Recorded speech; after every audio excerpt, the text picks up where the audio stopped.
Mira, hoy tenemos programado el taller de tips o técnicas para hablar en público. Hoy nos acompaña el profesor Víctor López.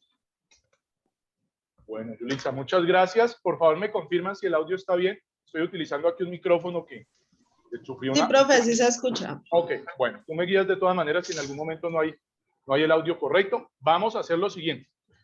Esta charla se trata sobre cómo hablar en público.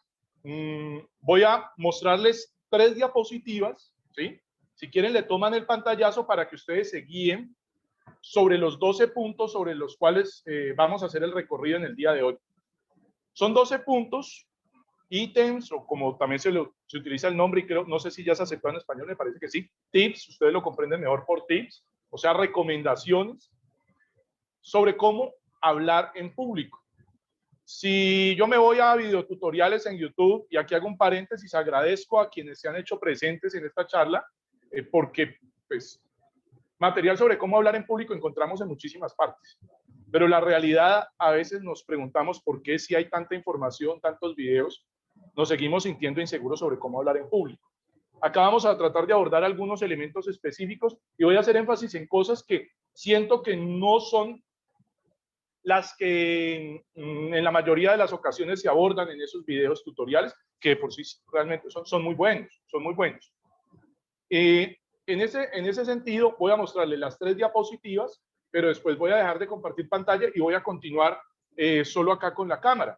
¿Por qué? Porque el hablar en público depende muchísimo de la gestualidad, del movimiento de las manos, ¿sí? De la entonación, el volumen que se refuerza con toda esta kinesia, y por eso le voy a dar prioridad al que nos estemos viendo. Más adelante les pido que abran ustedes la cámara también, no lo voy a hacer en este momento porque de pronto se nos congestiona el canal, pero esa es la idea. Voy aquí a compartirles la pantalla.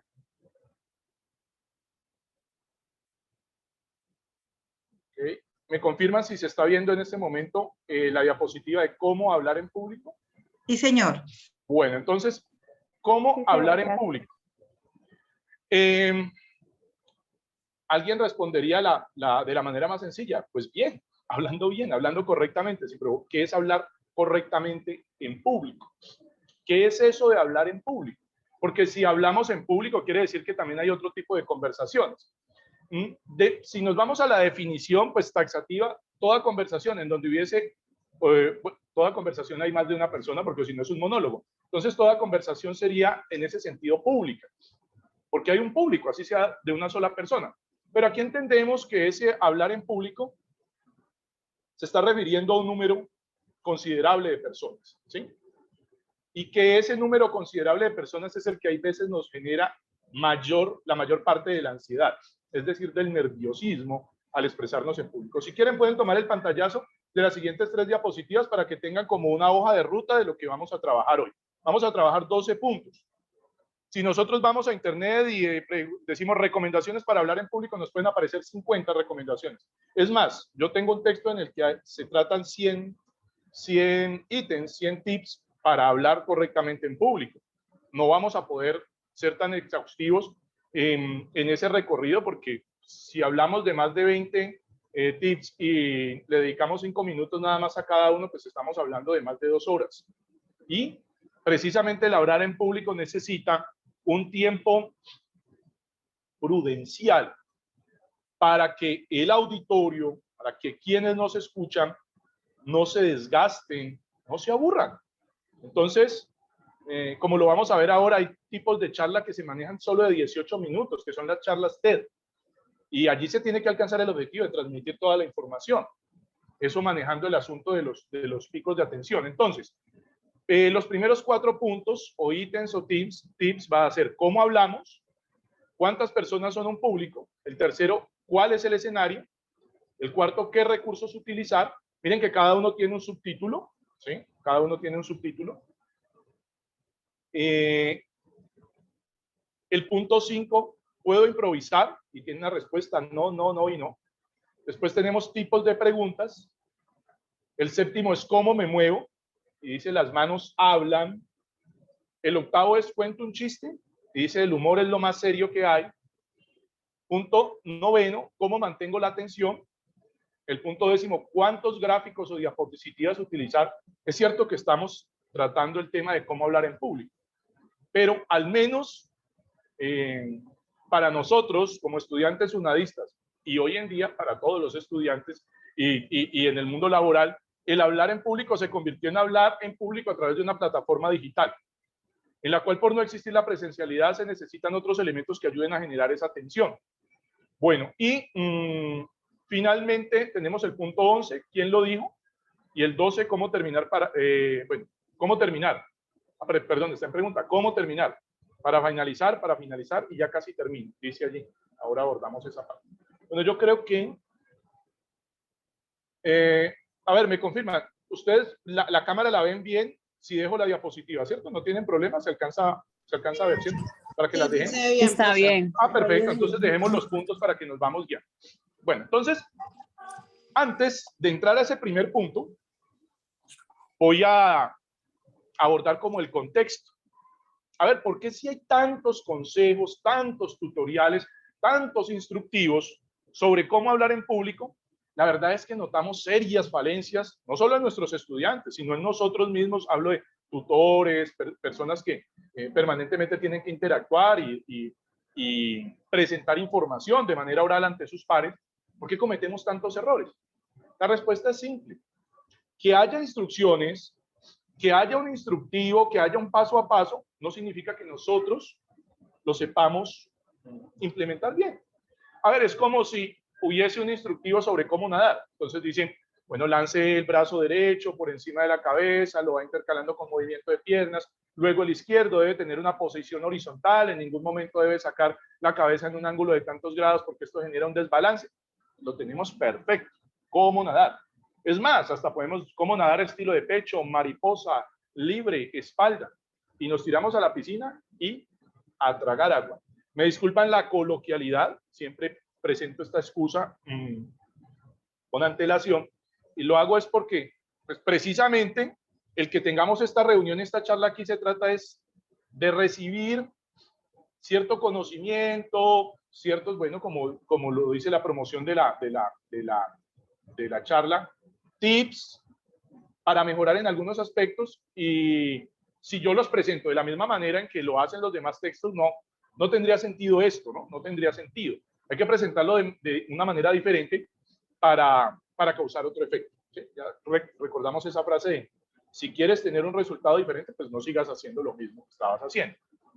Entonces, estos tips, estas recomendaciones son para ponerlos en práctica, porque el conocerlos no asegura per se, es decir, no asegura por sí mismo. Y aquí recuerden que dije per se significa por sí mismo en latín. Para que vamos ampliando el léxico, ¿sí? Vamos manejando nuevas palabras. No, el conocer esas recomendaciones no implica per se que vamos a hablar mejor en público.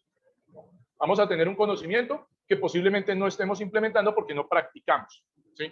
Hay que practicarlo como nadar. Bueno, ya sé la teoría, pero a nadar se aprende nadando. Y a hablar en público, pues arriesgándonos a hablar en público, aunque sea primero con nuestros pares de más confianza, que nos generan menos tensión y menos ansiedad. Bueno, ¿cómo hablo yo en público de una mejor manera que otra persona? ¿Quién está en posibilidad de hablar de mejor manera que otra persona? No solo en público, sino con cualquier, o no un solo interlocutor, quien conoce más sobre el tema. Yo no me voy a detener aquí en que para hablar en público hay que conocer el tema, verlo analizado, porque, como les digo, son 50 ítems que deberíamos tener en cuenta. Yo parto de que quien va a hablar en público conoce el tema sobre el cual va a hablar. Es más, yo voy a hablar en público y no conozco el tema y quiero preguntar. Yo conozco claramente la pregunta y el porqué de mi pregunta. O sea, hasta cuando no sé sobre el tema, sé qué es lo que voy a decir. Entonces, parto de un conocimiento para aminorar ese nerviosismo previo a ese momento en que nosotros vamos a hablar en público, vamos a transmitir una información de manera oral y presencial. Lo digo presencial ¿por qué? Porque yo aquí podría cerrar mi cámara y eso de pronto a algunos les quitaría ansiedad. Y si no sienten que haya ya un interlocutor, pues les quita ansiedad. quien mejor está preparado es quien más conoce sobre el tema. ¿Ya? Entonces yo parto de un básico. Voy a comentarles, a presentarles unas recomendaciones, pero partamos de que si vas a hablar en público debes conocer sobre el tema. Ahora, ¿qué implica conocer sobre el tema? No necesariamente eres el mayor experto sobre el tema. Muchos estudiantes cometen el error de estar ansiosos, de estar nerviosos porque sienten que no se la saben todas sobre la exposición que van a realizar y que el profesor conoce más que ellos. Es obvio, en la mayoría de los temas el profesor va a conocer más que ustedes, ¿sí? Porque ustedes están en un proceso de formación. Lo que se pretende es que den cuenta de un nivel de conocimiento. A eso es lo que nos referimos de estar preparados. Entonces, el nerviosismo comienza si no estamos preparados. Si nos sentimos lo suficientemente preparados, ya vamos a tener seguridad. Les doy una prueba de ello. Si yo le pregunto, a ver, voy a mirar aquí en Eliana, me dices alguien que esté, un nombre de alguien en el chat. Bueno, Eliana. Eliana está aquí con nosotros. Si yo le hago una pregunta a Eliana sobre álgebra en este momento, pues se me va a poner nerviosa si fuese álgebra básica, ¿sí? O sobre trigonometría, bueno, hipotenusa, cateto opuesto, cateto adyacente. Me dice Víctor, ¿cómo me va a hacer quedar aquí en ridículo? Si eso ya se me olvidó. Yo estudio, o mi profesión es otra. Yo no soy ingeniera, por ejemplo. Pero si yo le pregunto a Eliana, Eliana, cuéntame, ¿quién es Eliana? ¿Quién es esa unadista que comparte con nosotros, que nos colabora día a día en el CEAT Palmira? Como ella tiene conocimiento sobre su vida, ella es la experta en sí misma. ¿Quién más puede saber cosas de Eliana que Eliana misma? Tal vez la mamá de Eliana. Pero muchas cosas de Eliana solo las sabe Eliana, pues se siente segura de hablar de eso. ¿Por qué? Porque conoce el tema. De eso se trata. Entonces yo parto de un contexto en que ustedes conocen el tema. Y un elemento que no pude llevar acá en práctica hoy, está haciendo un calor horrible, es el siguiente, la presentación. Los seres humanos somos seres de rituales. Puedo yo tener mucho respeto por ustedes. Puedo estar yo muy bien preparado. Pero el ritual que manejamos los seres humanos en sociedad para expresarnos e interactuar con los otros tiene un elemento muy importante que es la indumentaria, los accesorios, el vestuario. Una de las maneras para yo decirles a ustedes que se encuentran acá presentes, más de 20 personas del CEAT Palmira, de la zona centro-sur, decirles que me importan, que lo respeto y que lo que yo estoy haciendo es valioso, que lo considero importante, es mi vestuario, es mi indumentario, es parte de un ritual. Quienes hicieron la primera comunión no fueron vestidos en pantaloneta. Si ustedes van a ir a un matrimonio, puede ser que la pareja que esté contrayendo nupcias entienda que ustedes podrían ir vestidos en pantaloneta e igual los quieren y los respetan, pero ustedes no van a ir vestidos en pantaloneta. Entonces, vamos a partir en ese escenario, un escenario en que conocemos lo básico para expresarnos en público, y es que si vamos a hablar sobre algo, lo conocemos al máximo posible. Tal vez no seremos los más expertos, pero conocemos sobre el tema, nos hemos preparado. Y somos socialmente conscientes y culturalmente conscientes de que si vamos a hablar en público y vamos a interactuar, vamos a respetar una serie de rituales culturales. Uno de ellos es la indumentaria. Ahora sí pasemos a los 12 puntos que les tengo preparados para el día de hoy. Quiero que se hagan esta pregunta. ¿Quiénes de ustedes se han grabado alguna vez hablando? ¿Quiénes de ustedes se han grabado alguna vez hablando? No me lo tienen que contestar por el micrófono. Quien quiera más adelante puede, como no somos tantos, no hay demasiados, pueden interrumpir con el micrófono, no hay problema de vez en cuando, sin sentarnos en la palabra, o escribirlo en el chat y Eliana o Yulitza me van comentando. Entonces, ¿quién se ha grabado? ¿Quién conoce su voz desde una grabadora, desde un amplificador? Primera recomendación. Grábense hablando. Grábense dando un discurso, explicando un tema. Y van a encontrar una cosa, que es uno de los errores que a mí más me distrae cuando estoy escuchando a una persona, y es un error que yo cometo. A ver, voy llevando aquí el tiempo.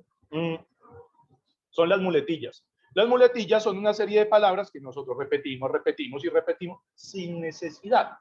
Por eso se habla de muletillas, como una ayuda en el momento de expresarnos oralmente, y hay hasta muletillas en los escritos, pero no sé si tienen la misma denominación, y esas muletillas tienden a distraer al público de forma terrible, al menos a mí.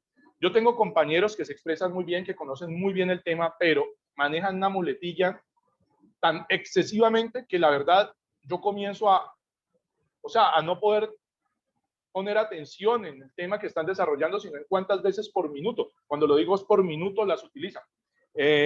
Hace poco, en una capacitación, una vista a nivel nacional, un compañero que es excelente, que conoce el tema como ninguno, él utiliza la muletilla prácticamente, y se lo digo, prácticamente no, realmente utilizó el prácticamente 12 veces en un minuto. 12 veces. Y entonces cada prácticamente me llegaba como un martillo a la cabeza y prácticamente yo ya no le ponía atención a las otras cosas que decía, sino bueno, prácticamente. Descubramos cuál es la muletilla. Yo conozco la mía. Bueno, tengo varias.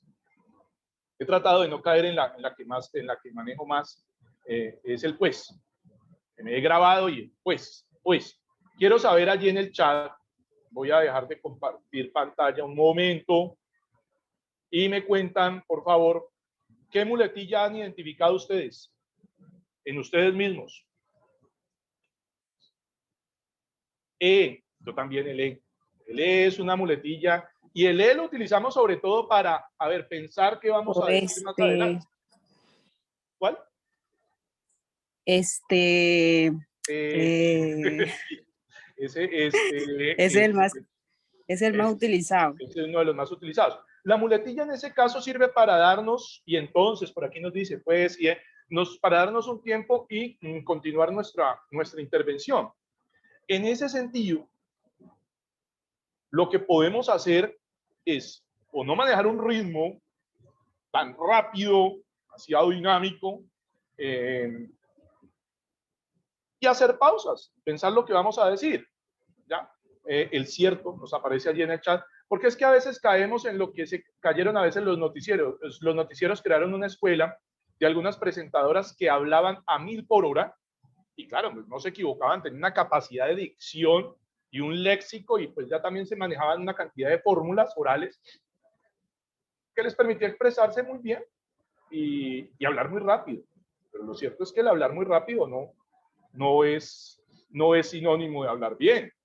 A veces aumentamos el ritmo. Cuando yo voy a decir, y Rigo iba a 60 por hora y en ese momento entonces pasó a Frum. Yo quiero mostrar que Rigo, que Nayo iban muy rápido. Entonces acompaño mi manera de expresarme con velocidad, pero a veces debo ser pausado, manejar la respiración. Bueno, entonces vuelvo a compartir la pantalla, viendo que ya hubo allí esa participación y entendemos qué son las muletillas.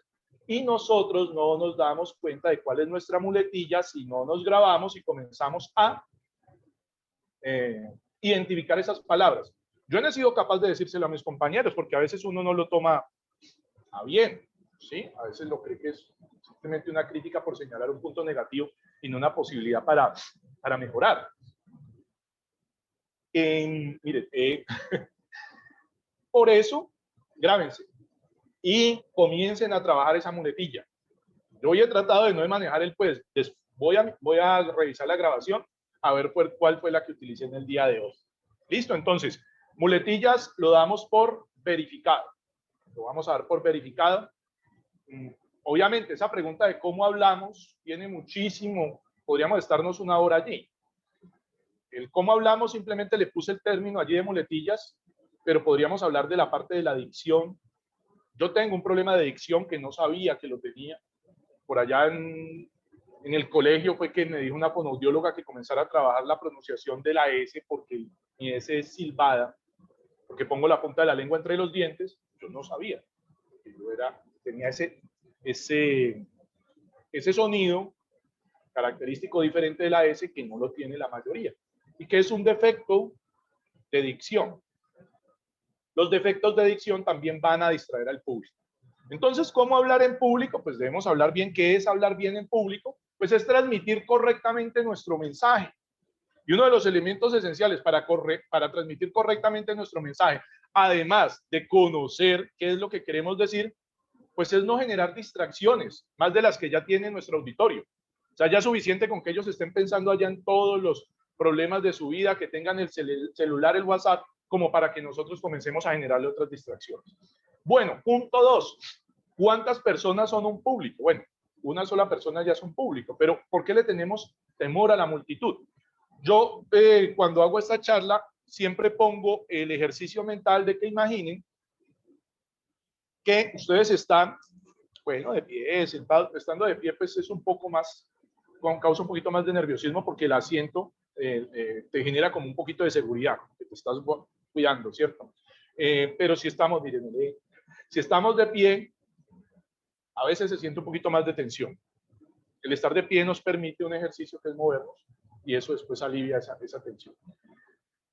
Cuando estamos frente a una persona y le tenemos que contar algo, qué pasó en la novela ayer, qué pasó en el partido, quiénes fueron los que votaron los penaltis, sucede una cosa, si yo me vi el partido y me gusta el fútbol, sé quién votó los penaltis. No me acuerdo exactamente quién, pero bueno.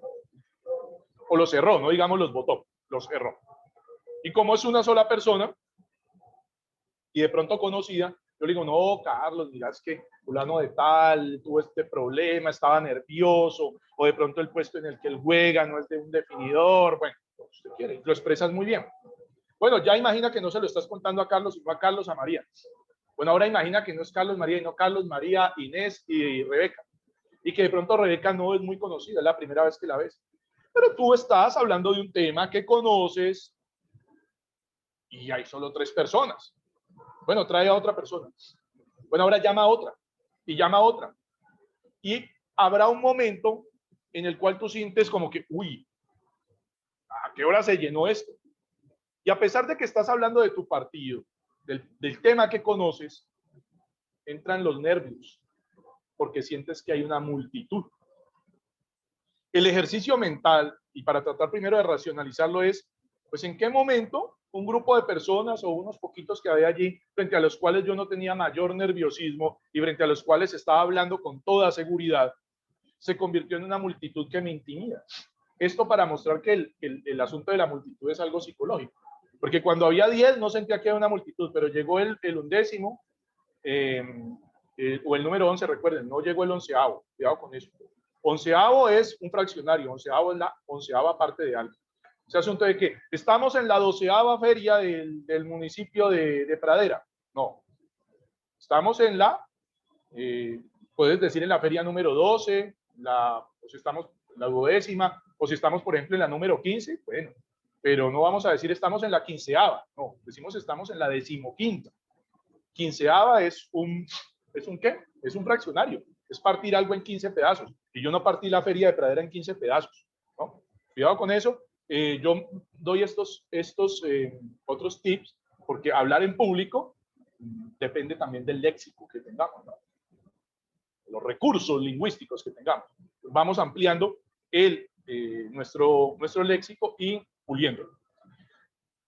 Allí ese punto 2 entonces es la invitación a entender que ese asunto de la multitud es algo psicológico que debemos comenzar a vencer psicológicamente también. ¿Sí? ¿Estoy seguro de lo que voy a hablar? Bueno, no soy el más experto. ¿Hay un experto allá sentado al frente? Claro, pero es que el experto no quiere ponerme a mí en evidencia o evaluarme de una manera negativa. Posiblemente es un profesor. El profesor solo quiere evidenciar que estás en el nivel de conocimiento correcto para tu etapa formativa. ¿Sí? No más. Bueno, el tercer punto, ¿cuál es el escenario? Y dice allí, tropiezos físicos y culturales. Yo aprendí esto alguna vez en unas, bueno, más que clases de teatro, en el contacto con algunos compañeros del mundo de las tablas. Y era que ese día iban a utilizar unas máscaras. Yo me puse una de esas máscaras y tenía unos agujeros muy pequeñitos. Realmente a través de esos agujeros, cuando prendían las luces del frente del escenario, uno solo veía luces, pero no veía ni siquiera casi al público. Bueno, yo no dije nada cuando vi que ellos comenzaron a caminar midiendo los pasos de izquierda a derecha y de atrás hacia el frente. Resulta que ellos estaban midiendo el escenario para saber cuántos pasos debían caminar de izquierda a derecha, de derecha a izquierda hacia el frente, porque podían caer por el borde del escenario en algún momento. Caí en la cuenta, claro, que eso era un ejercicio que tenían que hacer por la utilización de esas máscaras, pero nosotros también tenemos que hacer ese ejercicio así no tengamos ninguna máscara que nos dificulte un poco la visión, porque dado que uno de los principales elementos que quiere vencer la gente cuando va a hablar en público es el nerviosismo que causa ese primer momento de enfrentarse al público, cualquier tropiezo, y cuando digo físico es que te enredaste en algo en el escenario, en el piso, sin caerte, eso ya da al traste todo lo que vas a hacer hacia adelante, porque el nerviosismo se va a aumentar totalmente. Si escuchas una risa en el auditorio, o sea, desde ese momento ya todo va a ir mal. Los nervios se van a acentuar, la inseguridad va a estar presente, va a ser un elemento distractivo. Entonces, esos tropiezos físicos, les recomiendo tratar de evitarlos de la siguiente manera cuando es posible. Reconozcan el lugar desde donde van a hablar, así sea un salón, no importa. Ustedes llegan al salón, mueven entonces un pupitre hacia adelante, un escritorio hacia atrás, miran en dónde se van a mover ustedes, que no haya un cable, cosas tan sencillas como esa. Dirán, bueno, Víctor, aquí nos está hablando de algo que no lo considero esencial para hablar en público. Resulta que lo es tan esencial porque eso determina ese primer momento de contacto de ustedes con ese auditorio, con ese público. ¿Y cuál sería el tropiezo cultural? Bueno, si yo estoy frente a un grupo, por ejemplo, de personas de ascendencia judía, lo digo porque hace poco pasé en Cali, vi el cementerio judío, entonces recordé que había una comunidad judía fuerte en Cali, y les estoy hablando de que vamos a tratar de solucionar algún problema. Por ejemplo, digo, no, es que la solución final para esto, caramba, resulta que la solución final es el nombre, o sea, la traducción que se ha dado en español a la expresión alemana de la estrategia que se ideó para exterminar a los judíos por parte de los nazis. Entonces, ese es un tropiezo, eso es un tropiezo cultural total, ¿sí? Imaginemos este momento que es tan álgido de controversia derecha, izquierda, de cuestiones ideológicas, en las cuales el lenguaje se ha convertido en no solo en punto de debate, sino de más allá, pues hasta enfrentamiento. Miren el problema que hay tan grande con el término, y no voy a plantear el debate, sino simplemente ilustrarlo, con el asunto de gente de bien. Si a mí me preguntan que si yo soy una persona de bien, pues sí, yo a quién le echo mal, porque no me puedo considerar una persona de bien. Pero también allá hay algunos sectores de la sociedad que utilizan el gente de bien de manera sarcástica o irónica para referirse a personas que consideran que por su estatus social o económico, pues son mejores personas que otros que no están en ese nivel. Y si nosotros no tenemos eso en cuenta, vamos a tener un tropiezo cultural, un tropiezo que en lugar de abrirnos las puertas de ese auditorio, es decir, su capacidad de escucha, de interacción, pues nos va a generar animadversión. Cuestiones tan simples como esa. Hay términos que en ciertos espacios pues son ofensivos, no son bien vistos. Yo, por ser comunicador social, un poco conservador, estoy muy apegado a cierta norma en el lenguaje y considero pues que en aras de lo que es la economía del lenguaje, no utilizo el femenino para palabras que pues, el idioma no ha considerado que las tenga. Entonces, si yo voy, por ejemplo, a una reunión en donde se está hablando sobre la promoción de los derechos de la mujer y entiendo que hay grupos que trabajan en pro de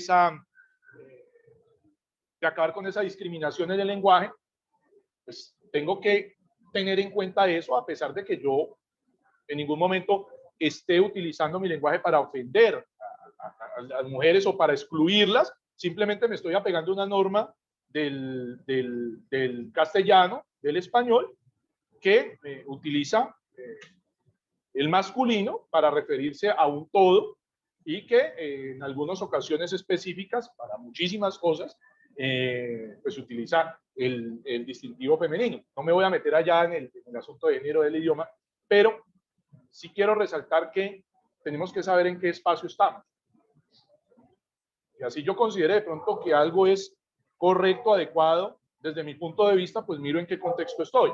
Y si quiero continuar en esa misma línea, pues debo de antemano expresar que no lo hago con la intención de ofender ni de incomodar, ¿sí? Entonces no vamos a tener esos tropiezos físicos y culturales. Otro de los tropiezos físicos que tenemos a veces es con los los recursos técnicos que hay alrededor. Un micrófono, vamos a verlo utilizar, que vamos a reproducir cierto tipo de material y no tenemos conocimiento sobre ello. Eso no solo va a dificultar ese momento en que tú vas a hablar en público, sino que va a determinar muchísimos problemas más, de percepción de la gente, de que no estabas preparado, de que se perdió el ritmo. Bueno, en fin, vamos a ver, voy a ver cómo va el tiempo, que es otro de los elementos esenciales a tener en cuenta cuando vamos a hablar en público. Pasemos al siguiente punto. ¿Qué recursos utilizar? Bueno, ahí hay una expresión que dice es una charla, no un estreno.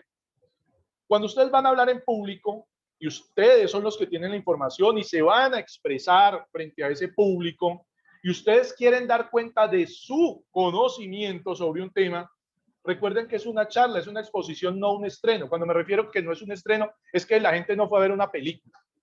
Perdónenme ser tan enfático y vehemente en esto. Llego yo a una charla, a una exposición de un experto sobre un tema, o quiero ver a un estudiante dar cuenta de su proceso académico, del empoderamiento sobre un tema, y me sale con un video de 15 minutos. No es que el video lo dice todo.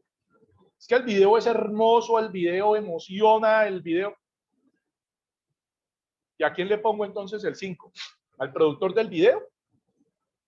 Bueno, en la parte de calificación, pero no solo eso. Yo fue a que una persona me explicara el tema. El video está en YouTube.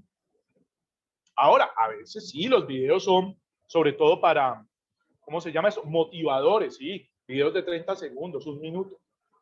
Pero ¿qué problema hay con los videos? Y lo vamos a ver más adelante. A veces sí, perdóname la expresión tan coloquial. ¿Sí? A veces se tiran todo. Si yo aquí, en lugar de expresar, y espero que haya sido claro en cada uno de los puntos, de expresar claramente cada uno de estos 4, que van a ser 12 puntos, voy a reproducir un video y comienzo. Si escuchan el video, y le digo, Eliana, por favor, me confirmas, sí, pero sí lo están viendo, sí tiene buena resolución.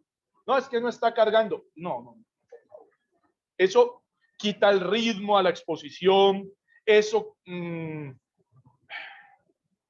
es un gran obstáculo para continuar con la conexión que se estaba tratando de realizar entre el expositor y entre el auditorio máximo cuando estamos mediados por la digitalidad.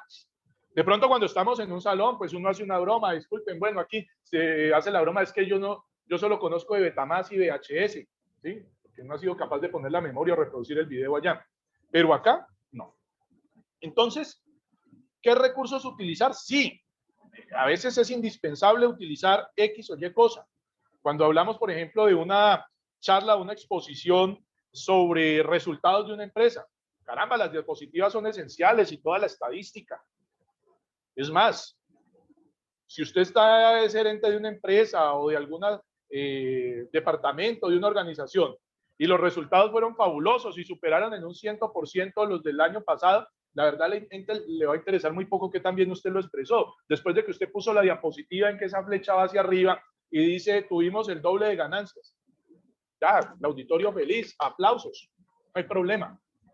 No necesitan un gran orador allá, en un gran expositor, pero hay para otros temas que sí se necesita un manejo especial, un manejo, si no experto, por lo menos conocedor de ciertos momentos del discurso, de ciertos giros, de cierta experticia sobre cómo reacciona un auditorio. Entonces, cuando hablamos de qué recursos utilizar, yo puse ahí, es una charla, no un estreno, para hablar sobre todo del consabido video, que no está mal, que a veces es necesario, por supuesto. Si alguien viene a dar una charla sobre el cortometraje que realizó, pues es apenas obvio que ponga el cortometraje. Si estamos hablando de publicidad y de qué bien quedó realizado, producido, concebido un comercial o un aviso, pues habrá que verlo. Y si estamos hablando del mundo del arte y de la parte, sobre todo, en el arte, en la parte de las artes plásticas, pues queremos ver, ¿no? Habrá que verlo. Pero hay otras cosas en las cuales no es necesario. Y tenemos que tener muy en cuenta que eso puede dificultar, puede obstaculizar el buen desarrollo de nuestra intervención. Bueno, ese fue el 4.º punto. Vamos al quinto. ¿Puedo improvisar? No, no, no y no. Ese cuento de que fulano de tal o sutanita sabe improvisar muy bien, eso es mentira. Ellos no están improvisando. Lo que pasa es que son tan expertos, tan conocedores, tan eximios en el desarrollo, en la ejecución de lo que hacen, que no necesitan prepararse como necesitamos hacerlo nosotros. Cuando un músico, y en el jazz, a veces en la salsa, bueno, en otros géneros, comienza a improvisar, significa que está tocando algo que no ha ejecutado antes, que no está basado en una partitura que está viendo, que no lo ha compuesto previamente. Pero él puede improvisar allí, entre comillas, porque lleva años ejecutando ese instrumento. Él no está improvisando la ejecución. Él sabe cómo tocar cada nota perfectamente. Y él conoce varias de esas combinaciones musicales y la armonía y la... Se me va en este momento, bueno. Armonía y... ¿qué es la otra? Se me olvidó. Bueno, qué pena.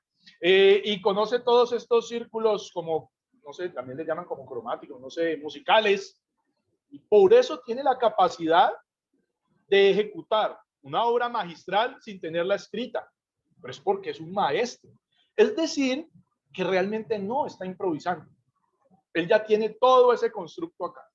Ya lo maneja. Si nosotros vamos a dar una charla, pues es posible que alguien ya no necesite hacer un guión. ¿Sí? Yo tengo aquí la diapositiva y los puntos, los conozco, pero si no los tengo allí anotados, termino no tocando cada uno de esos puntos o no dando los ejemplos. Tengo acá otro cuaderno con las notas, ¿sí? A pesar de que conozco el tema. Pero ese de improvisar, no. Que parezca que usted está improvisando, no hay problema. La espontaneidad, sí, se siente muy bien que uno no esté leyendo. Pero aún así, muestro yo que a veces hasta ustedes leyendo pueden simular que se está siendo espontáneo en lo que se está compartiendo, y eso genera de pronto un poquito más de cercanía con el auditorio. Yo aquí tengo un texto que dice: el origen del estudio de la comunicación puede encontrarse al analizar diversos acontecimientos históricos, desde las distintas formas de expresión humana que pueden remontarse a las pinturas rupestres o a las palomas mensajeras.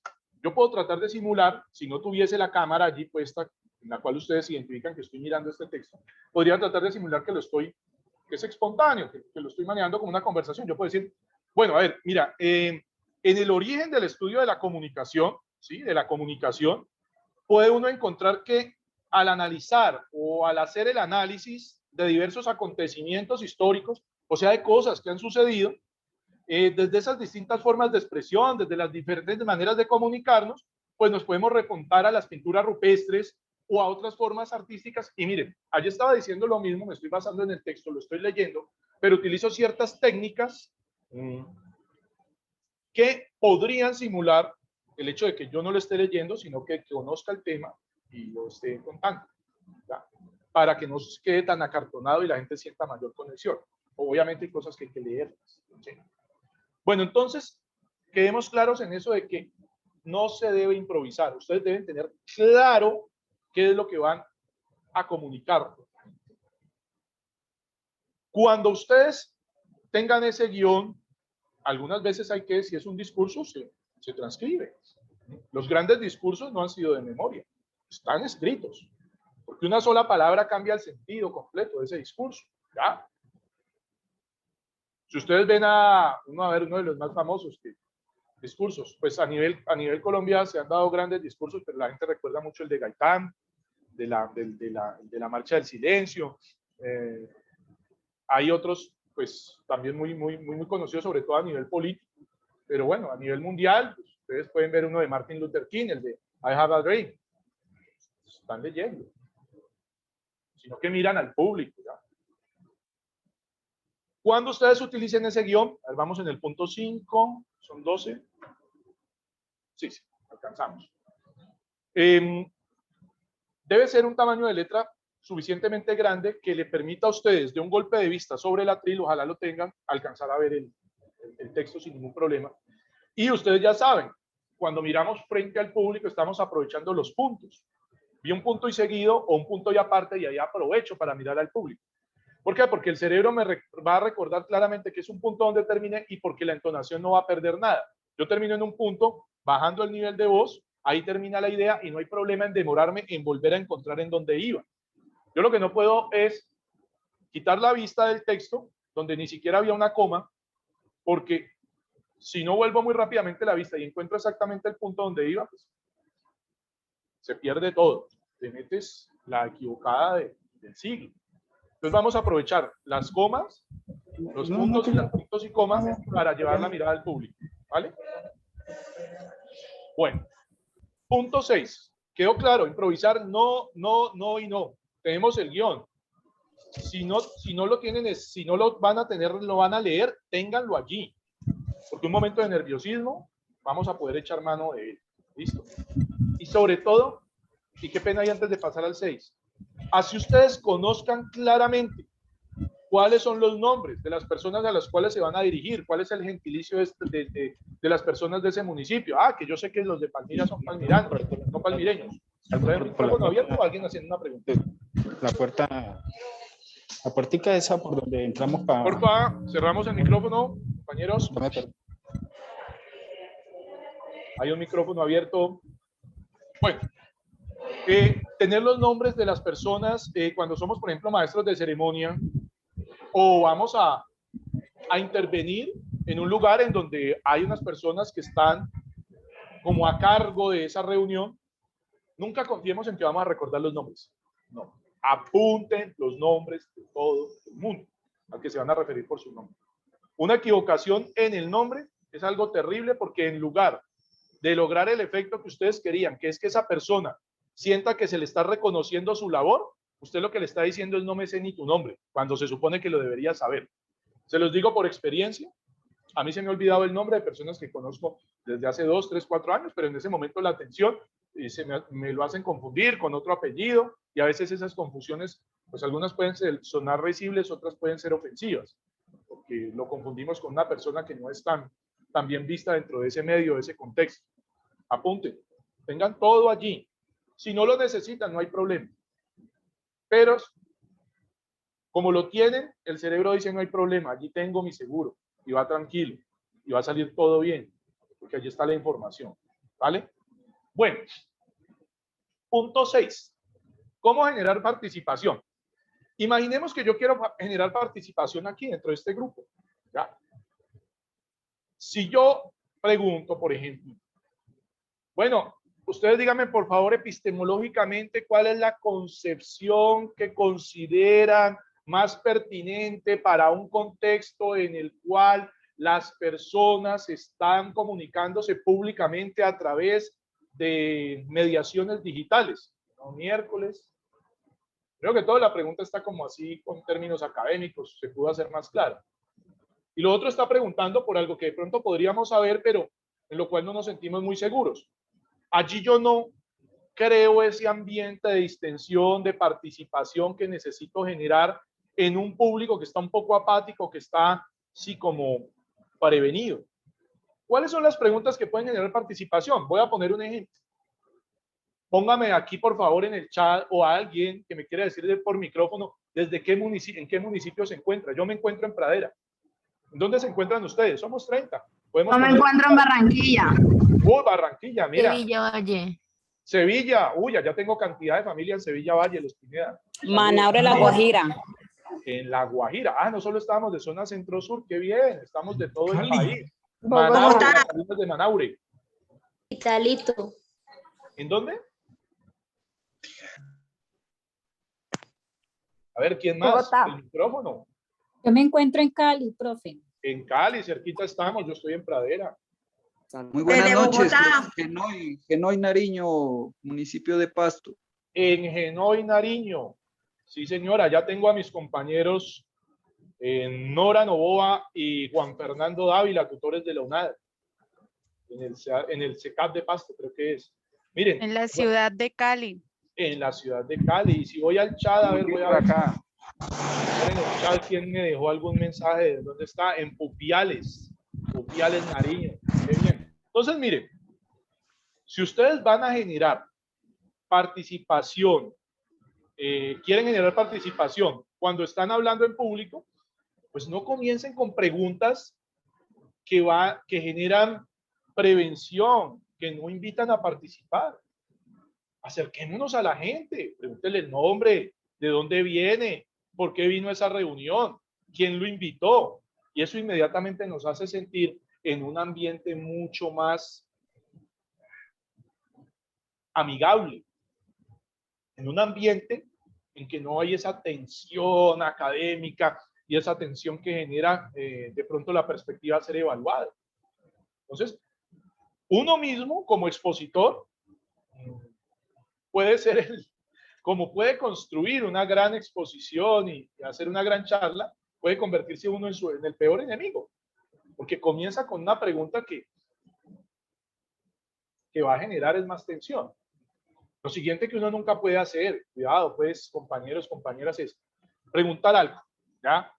Y alguien se atreve a participar y dice una cosa pues traída de los cabellos, no ofensiva, obvio, porque si es ofensiva pues hay que decir, bueno, yo no pienso igual, entiendo que tengas esa perspectiva, pero digamos que dice algo traído de los cabellos, pero no es ofensivo, no está atentando contra la dignidad de nadie. Nosotros como expositores, como coordinadores de esa reunión, como en ese momento no somos el elemento principal pues es el auditorio. Al fin y al cabo es a quien se le está transmitiendo la información. ¿Qué debemos hacer? Inmediatamente identificar lo que se puede extraer, valorar y resaltar de esa intervención. ¿Sí? Primero, para que esa persona se sienta bien en ese espacio, sienta que fue bienvenida su participación, al menos el hecho de participar y que los demás se animen. Porque si entramos corrigiendo a la gente, nadie más nos va a participar. Entonces, imaginemos que la primera participación necesitaba de alguna manera una corrección. No podemos ser tan rigurosos y tan... Debemos ser flexibles en ese momento y tratar de rescatar. Si no hay mucho que rescatar, decir, bueno, muchas gracias, Carlos Enrique, por participar. Eso es lo que necesitamos, que nos animemos. Yo no dije que lo que digo está bien dicho, que corresponda a lo que necesitábamos. No, lo felicité por haber tenido la disposición de participar. Entonces, cuidado con las preguntas. Seamos estratégicos en la manera en que le abrimos el espacio a la gente. Hay muchas técnicas. O sea, hay un libro completo de cómo generar interacción con el público en una exposición. Son múltiples las maneras de generar empatía. ¿Sí? Aquí cuando me dijeron los lugares en donde se encuentran ustedes, yo sin fingir, sin tratar de manipular, inmediatamente traté de generar una empatía. Alguien me dijo que está en Sevilla.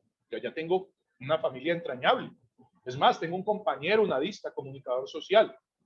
Entonces, Álvaro William Pineda, a la compañera sevillana de pronto hasta lo conocerá. Sevilla es un pueblo como Pradera, creo que no de más de 50, 60 mil habitantes y mucha gente se conoce.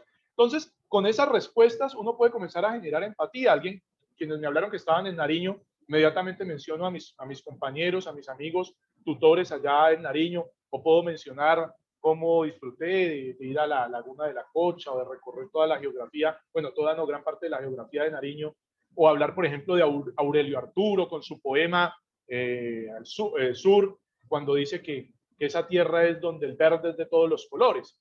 Inmediatamente puedo generar una empatía con la gente de Nariño porque dicen, bueno, a Víctor le encanta esta tierra, conoce a un poeta de esta tierra, conoce al menos un poema, un pedacito del poema de esta tierra, y eso genera empatías. Y eso es muy necesario cuando nosotros estamos hablando de conectarnos con la gente. Cuando pronunciamos una frase y vemos una respuesta distinta a la que se estaba manejando, yo me doy cuenta, ¿les gustó esto? ¿No les gustó? Mencioné este tema y todo el mundo lo conoce. A veces uno pone ejemplos con series televisivas, con programas, y pronto haces una broma o un apunte con una serie, con una película, y ves que como que nadie reaccionó. Tú sabes, este auditorio no conoce sobre este tema, pero cuando mencionas un libro y sientes que todo el mundo lo conoce, o que hubo una reacción más positiva, la gente se rió, entonces ya sabes que por ahí va el tema y que puedes hacer uso de él. Bueno, ¿cómo me muevo? Yo traté de aquí de hablar el plano, las manos hablan realmente y el cuerpo obviamente también. Ustedes, si que estuvieron en competencias comunicativas, estudiaron un texto en donde decía que el 60% del mensaje que recibe el otro o los otros no está dado por la parte verbal, ¿sí? O sea, por la oralidad, por la palabra en sí, sino que está dada por lo no verbal. Es decir, por gestos, por movimientos, bueno, por presentación personal, por apariencia personal, y muy especialmente por la parte paralingüística. Recordemos que la parte paralingüística es lo que está al lado de la lingüística. No es palabra en sí, no es la palabra hola, ¿sí? Sino la manera en cómo dijimos hola. Hola. Hola. Hola. Volumen, timbre, el tono, recordemos, por eso el tonito. Entonces, tenemos las manos, tenemos los movimientos del cuerpo, tenemos el tono, el timbre, el volumen y el ritmo. Vamos con la parte de las manos. Alguna vez en una clase sugería que vamos a trabajar el movimiento de las manos fuertemente y pedimos que realizaran un video. Una compañera nos presentó un video en el que decía, pues, por ejemplo, estaba exponiendo sobre la contaminación. Decía, la contaminación del agua en Colombia se debe a 4 factores principales. El primero de ellos es la minería ilegal. El segundo, las aguas hervidas de los pueblos, y era solo la mano así, como si estuviera llevando la sílaba. Mover las manos por moverlas no apoya el mensaje, distrae totalmente. En ese sentido, o en esa línea, pues, debemos reconocer ciertos gestos que son muy propios de algunas palabras. Cuando digo yo estoy aquí, ¿sí? Cuando digo yo, cuando digo todo, cuando digo nada, hay ciertos gestos que son espontáneos. Hay otros, sobre todo los que van acompañando el desarrollo del discurso, o sea, de la conversación, que nos vamos empoderando de ellos.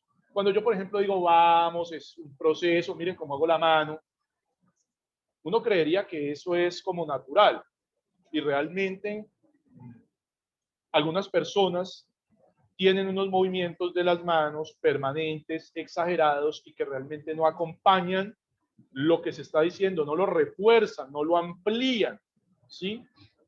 Y hay otros que no mueven las manos. Y no mover las manos, si bien uno creería que el moverlas distrae, sí, el moverlas mucho, hacer gestos exagerados. Yo muevo demasiado las manos. Pero el no moverlas, lo que da una percepción como de inseguridad de la persona. Máxime a veces cuando las tiene pegadas contra el cuerpo. ¿Sí? Si las tiene atrás, peor, pues eso es para escuchar el himno nacional, aunque el himno nacional a veces se escucha pues con la mano en el pecho.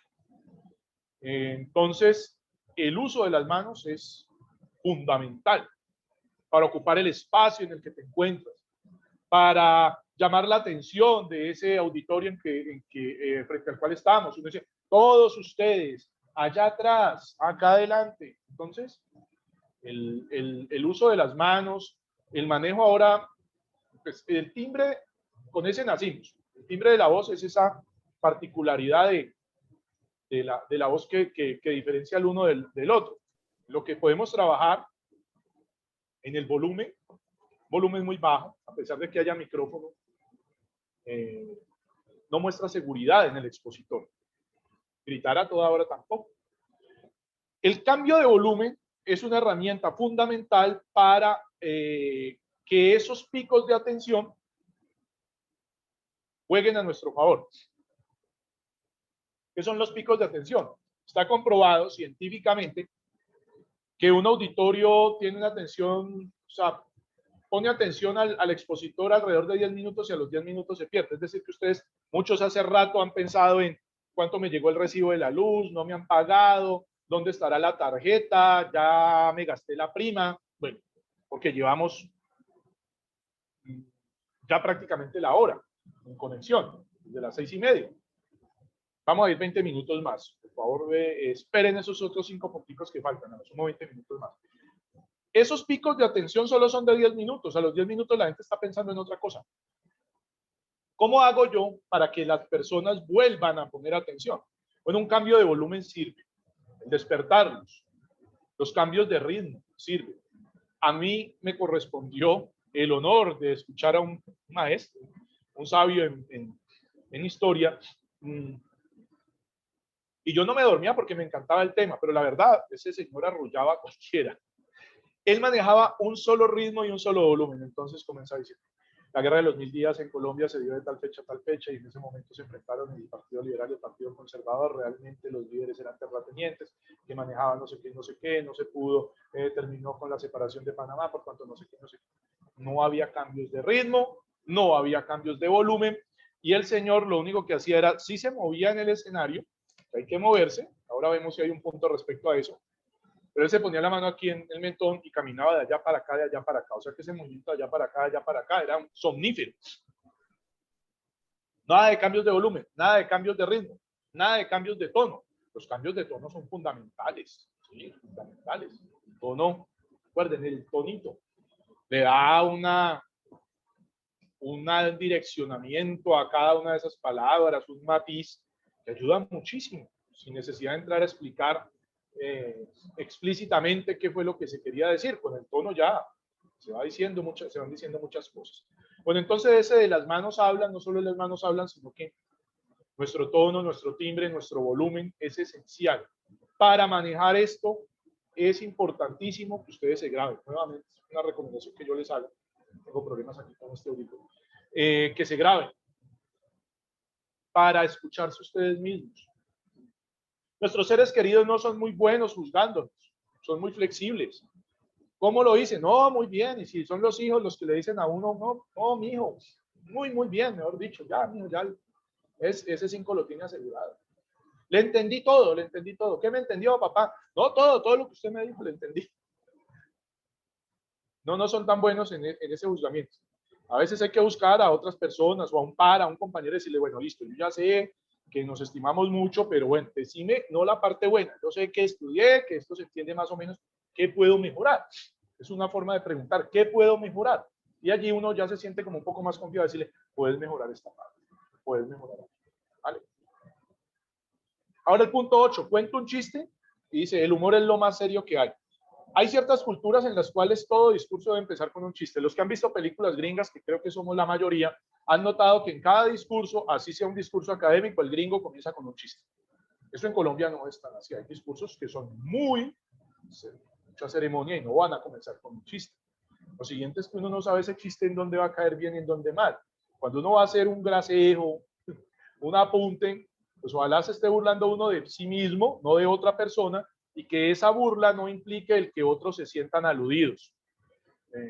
Entendamos que hoy en día hay ciertas cosas que se podían tocar antes y que en este momento te van a generar no solo controversia, sino que te van a generar un rechazo terrible. No solo lo digo porque estemos con los de la generación de cristal. ¿Saben ustedes a qué me refiero con la generación de cristal? Abran micrófono, a ver, para yo sentir que están allí, a ver si saben qué es la generación de cristal. ¿Quién sabe qué es la generación de cristal?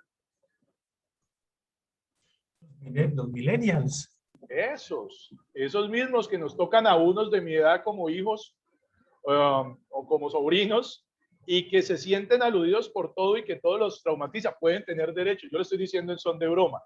Con eso me refiero a que había cosas que se decían en mi tiempo que yo ni siquiera me daba por aludido o por ofendido. No estoy diciendo que estuviese bien o que estuviese mal. Cada época es una época diferente. En ese entendido, hoy en día, y yo que tengo compañeros del movimiento LGTBI,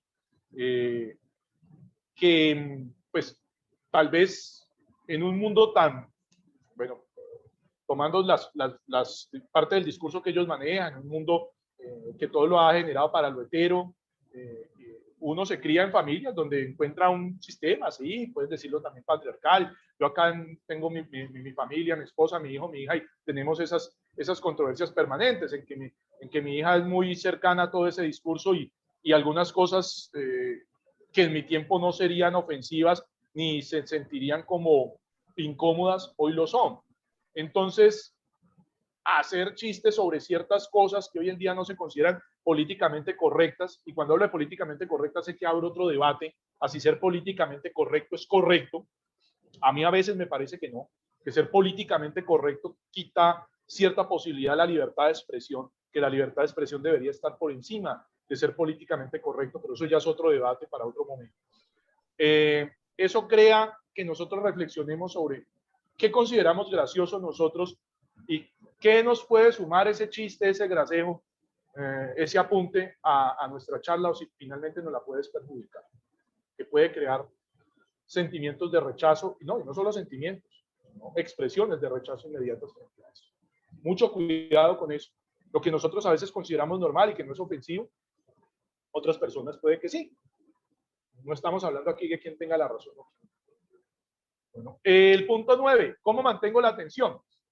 Bueno, lo primero, sabiendo que la gente está durmiendo a los 10 minutos, que es normal, y más en un sistema como este, una plataforma digital en la cual yo tengo la posibilidad de ir por la comida, aquí tocarle la cabeza al perro, Víctor no me está viendo, ni siquiera saben si yo estoy ahí o no. Ustedes saben, las clases virtuales, me ha tocado ver a mí personas en las clases virtuales acá en mi casa, en que a veces creo que están en un sueño y posiblemente sí están durmiendo clase y no viendo clase. ¿Cómo hago yo para mantener esa atención? Bueno, lo primero, que el tema sea interesante. Ahora bien, los temas interesantes para unas personas pueden no serlo para otros. Hay temas muy ladrilludos que por ser de mucha importancia la gente está pendiente de todo lo que diga. ¿Sí? No importa que no lo esté disfrutando, pero apunto cada cifra. Hay otros que no lo son tanto, que no tienen tanto nivel de importancia. Entonces, ¿cómo yo hago que mi auditorio mantenga la atención? Bueno, lo primero, sabiendo que tengo un auditorio completo al frente, que tengo un escenario por donde me puedo mover, y el hecho de yo moverme hacia la derecha, inmediatamente todos los de la derecha, créanmelo, sienten me están hablando a mí. Me voy moviendo lentamente hacia el centro, mirando los del centro, y esos del centro se sienten aludidos. Sí, ustedes saben la vieja técnica del que no está poniendo atención y yo ponerme a mirar, pero cuando estamos entre adultos eso es complicado, porque cuando estamos en el colegio pues sabemos que el profesor tiene una jerarquía sobre nosotros, tenemos la obligación de poner cuidado y atención, pero cuando nosotros realizamos la convocatoria, pues el auditorio no tiene la obligación de estar mirándonos con atención. La persona puede estar mirando su celular mientras no me está interrumpiendo. Esa persona, yo diría que no es ni respetuosa, pues está mirando hacia otro lado, pero no está causando una incomodidad dentro del auditorio, gritando, hablando, haciendo sonidos incómodos, no me está mirando y posiblemente no me está escuchando. ¿Cómo me gano yo la atención de todos? Pues no es posible del 100%, ni del 100% durante el 100% del tiempo. Pero si yo de vez en cuando presento un dato muy llamativo, presento una cifra que cause impacto, que la gente diga, wow. Y en ese sentido son muy útiles las imágenes. Claro, pongo una diapositiva ya con una imagen impactante, inmediatamente la gente, cambió esa dinámica que iba aquí cuando hay un pico, ¿no? Inmediatamente vuelve la atención y eso te genera otros 8, 5, 10 minutos de atención. Debemos saber utilizar esos puntos de giro, esas cifras impactantes. Puntos de giro son los puntos de giro en la narrativa. Hay unos muy comunes, algunos que ya me parecen pues que no los deberían utilizar, pero hay gente que no ha estado dentro de una charla que tenga ese punto de giro y lo sorprende. Hay un punto de giro típico que es alguien comienza a contar la historia de alguien que sufrió en la vida, que padeció, mejor dicho, mil horrores y que lo superó. Y en un momento dado dice, y esa persona está aquí, y es fulano de tal, y Y todo el mundo queda, o dice, y esa persona soy yo. No suele suceder que diga soy yo porque suena un poco pretencioso, pero a veces, o están hablando de la historia de una madre, dice, y esa madre es fulana de tal y es mi mamá, y está ya sentada, y todo el mundo, uy, estaba sentada entre ellos, y eso inmediatamente crea una nueva dinámica y vuelve la atención. Hay una técnica, no, bueno, no una técnica, sino algo que ya es paradigmático, ¿no? Y es Al Gore presentando el calentamiento global. Al Gore podría haber presentado el calentamiento global con una fecha diciendo, miren cómo subió el calentamiento global en este último siglo, miren. ¿Qué hizo Al Gore? Consiguió una grúa que estaba en el escenario cuando iba presentando el calentamiento global del siglo XVI, XVII, XVIII, lo iba haciendo así, casi como si fuera con un lapicerito, un marcador allá, pues, o sea, él de pie. Ustedes lo pueden buscar en YouTube. Cuando llega el calentamiento global del último siglo, está cerrada la cámara sobre Al Gore, él está sobre esa grúa y comienza ese aparato a subir para poderlo subir hasta el punto donde él lo iba a señalar.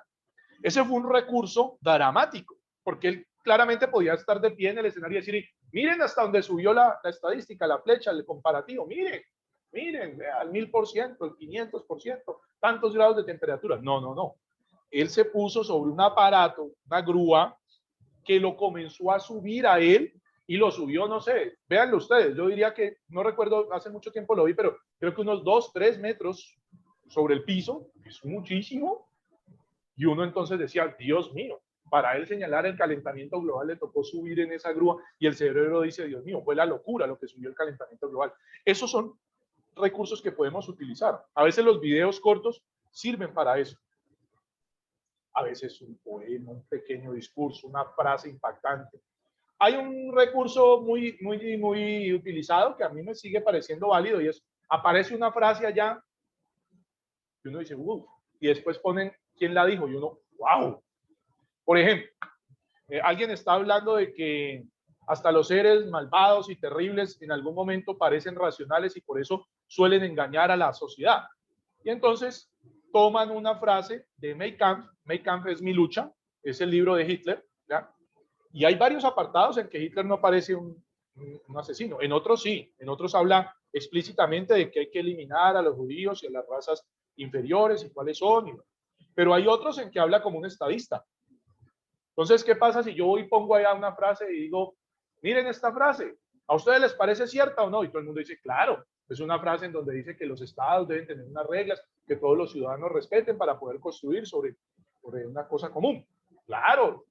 ¿Soy un estadista o no? Claro que sí. Y entonces después uno en la siguiente diapositiva, esa frase la dijo Hitler y todo el mundo, ¿sí? Son recursos que se utilizan para volver a lograr la atención, ¿ya? Las cifras pueden ser uno de los muy utilizados. Por ejemplo, puedo utilizar algo que me disculpan porque yo he sufrido pérdidas por el COVID cercanas en la familia. Entonces, quiero que esto no vaya a ser ofensivo, lo hago tratando de hacerlo respetuoso, lo hago en este marco para mostrar un ejemplo extremo. Yo de pronto, por ejemplo, digo que es que en Colombia se han dado miles de muertes por el COVID. Pero si yo digo, a ver, es que en Colombia llevamos 100.000 o 110.000 muertes por COVID. Eso equivale a todos los muertos de la guerra de los 1000 días. Y uno dice, uy, o sea, en un año y algo que no hemos estado en guerra, los mismos muertos de una guerra. Ahora, hay una cosa más terrible, y me la disculpan, que está llena hasta de morbo, y es decir, yo lo escuché alguna vez en una charla con los muertos de la Segunda Guerra Mundial, y era que ponerlos uno cabeza con pie, pues no sé, no me acuerdo, le daba como la vuelta al planeta Tierra. Entonces, los muertos del COVID, sí, uno tras de otro es como ir, si alguien le dice, no, es que no son tantos muertos, yo le digo, sí, pues haga de cuenta una línea de personas fallecidas desde Pereira a Cali, en línea recta. Y sí, yo sé que es feísimo, algo casi lleno de morbo, pero es solo para ilustrar que hay maneras de presentar las cosas que causan mucho más impacto. No es lo mismo yo decir que en Colombia se han presentado terrible, o sea, es una tragedia, 111.000 muertes por COVID, a decir que los muertos en Colombia los podríamos montar y llevar una línea desde Pereira hasta Cali. Es una forma asquerosa, terrible de presentarla. Por favor, les presento excusas, lo hago es en el marco de esta charla, para poder ilustrar que hay maneras diferentes de presentar las cosas. Ahora, allí dice narrativa contextualizada, son las 7:42 ya. 10 minutos más, 15 vamos cerrando. Les agradezco a quienes todavía permanecen allí. Dice narrativa contextualizada. ¿Qué significa eso? Yo presento una diapositiva, un gráfico en donde dice que en Colombia se han presentado lamentablemente 111.000 muertes por COVID. Y entonces me voy a la de Estados Unidos y dice que en Estados Unidos se han presentado 628.000 muertes. Creo que fue lo que acabé de ver ahora. Si yo presento esas cifras allí, digo, uy, digo, Estados Unidos, 628.000. Sí, pero hay que contextualizar. Estados Unidos es 6 veces más grande que Colombia. En ese sentido, en Estados Unidos se ha dado el mismo porcentaje de muertes que en Colombia. Sí, mayor número, pero no es que en Estados Unidos esté la cosa más terrible. Esos elementos, esas cosas son parte de la seriedad y que debe tener un expositor cuando habla en público, y que inmediatamente le hacen sentir a ese auditorio que los está respetando, que los está contextualizando, y que las cifras allí y los gráficos y las imágenes impactantes que estoy utilizando, sí, son un recurso para llamar la atención, pero que no los estoy utilizando de manera inadecuada, no estoy mintiendo con ellos, sino que estoy presentando la realidad de pronto de una manera un poco más impactante, pero de todas formas apegada a los hechos. Punto 11. ¿Quién lo dijo? Para mí esta es una de las grandes preocupaciones cuando hay algún expositor y nos comienza a presentar frases y cosas. Yo aquí dije, ¿quién lo dijo? ¿Lo dijo Einstein o lo dijo Steinman? Sí, tratando de hacer un juego de palabras como entre Einstein y Steinman. Hace poco en el periódico El País de España, al cual no tengo suscripción lamentablemente, pero de vez en cuando me deja leer 10 artículos a principio de mes, aparecía quién dijo qué. Aparecían varias frases que son adjudicadas a Einstein, pero que realmente no son propios originales de él. Resulta que hoy en día en redes sociales, pues uno puede colocar cualquier barrabasada o cualquier idea muy bien expresada, le pone debajo, lo dijo el Papa Francisco, y eso ya, por todo lado, y el Papa Francisco. Y he visto gente que hace exposiciones con frases que, o sea, uno las investiga. Yo soy muy detallista con eso, y no son de esa persona. Hay cantidad, bueno, cantidad no, hay varias frases y hay hasta un poema que se lo adjudican a Jorge Luis Borges, y no es de Jorge Luis Borges. Resulta que cuando uno pone el autor de una frase, pues eso la legitima. Uno dice, no, si eso lo dijo Einstein, pues ya no hay manera de decir que no. No, ¿cómo que no? Einstein fue un gran científico, tal vez el máximo de todos los tiempos, una mente brillante, teoría de la relatividad y conservación de la materia, y bueno, lo que usted quiera, pero si Einstein se pronunció sobre política, sobre religión o filosofía, y a ustedes no les parece, que ustedes no están debatiendo con Einstein sobre física. Lo que dijo Einstein sobre física, que se lo debata Stephen Hawking, o que se lo debata otro físico. Carl Sagan ya falleció, Hawking también. Pero en lo otro, es que lo haya dicho él, ¿no? Yo lo voy a poner así de simple aquí. Shakira es una gran cantante, o Carlos Vives, o Juanes. ¿No? Los adoramos, nos sentimos orgullosos por llevar tan en alto el nombre de Colombia, nuestra cultura, nuestra música. Pero lo que ellos digan sobre política tiene el mismo valor que lo que digamos nosotros. Es otro colombiano y conocen tanto sobre política como nosotros. Puede ser que mucho, puede ser que nada. Pero ellos, ¿en dónde son una autoridad? Pues en la música. Sí, si Carlos Vives o Shakira o Juanes dice, es que así se debe hacer una canción. Uy, yo ya lo respeto, porque han hecho canciones maravillosas y yo no he hecho ninguna. Pero si alguno de ellos me dice es que hay que votar por fulano de tal o por sutana, espérese, yo tengo la misma derecho y la misma libertad de hacer eso. Entonces, cuando pongamos frases célebres, primero miremos que si son frases de esas personas, nos apoyemos en ellos, o cuando citemos en nuestra exposición, asegurémonos en qué contexto pronunció eso esa persona, por qué lo dijo, porque pues Aristóteles tenía esclavos, y por el hecho de que Aristóteles tuviese esclavos, hoy en día no decimos, yo no leo nada de Aristóteles, Aristóteles era un tal por cual.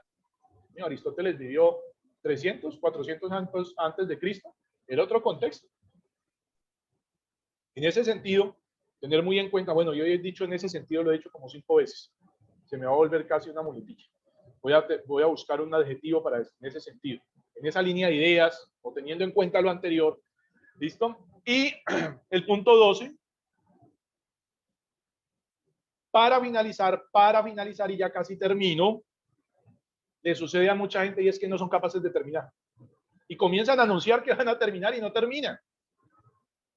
Y lo que se le queda a la gente son esas frases finales, eso último que usted les recomendó, y desaprovechan ese momento, aburren a la gente y además le anuncian una finalización que no llega. Yo alguna vez, una compañera en la sala de sistemas donde trabajo me dijo, Víctor, revísame este discurso, excelente discurso. ¿Qué observación me le puedes hacer? Le dije, tú dijiste para finalizar y dijiste para finalizar cuando iban tres cuartos del discurso, que era de varios párrafos. La gente estaba esperando el fin desde hace mucho rato y se queda esperando el fin y eso distrae.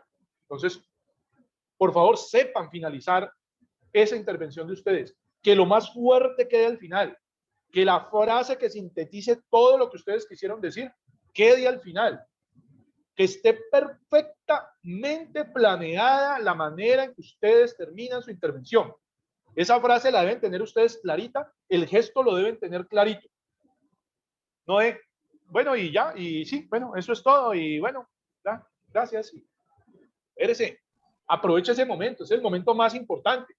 Y para que la gente esté pendiente de que ustedes van a terminar, ustedes dijeron, bueno, para terminar, para concluir, para finalizar, en síntesis, lo que quiero que quede de este día. Y teniendo en cuenta eso, lo que yo quiero que quede además este día es lo siguiente. Por favor, voy a compartir nuevamente pantalla con ustedes y me voy a ir a una página que se llama RAE. Por favor, alguien me dice si están viendo o se está cargando en este momento la página del RAE, Real Academia Española. ¿Alguien por el micrófono, porfa, me lo confirma?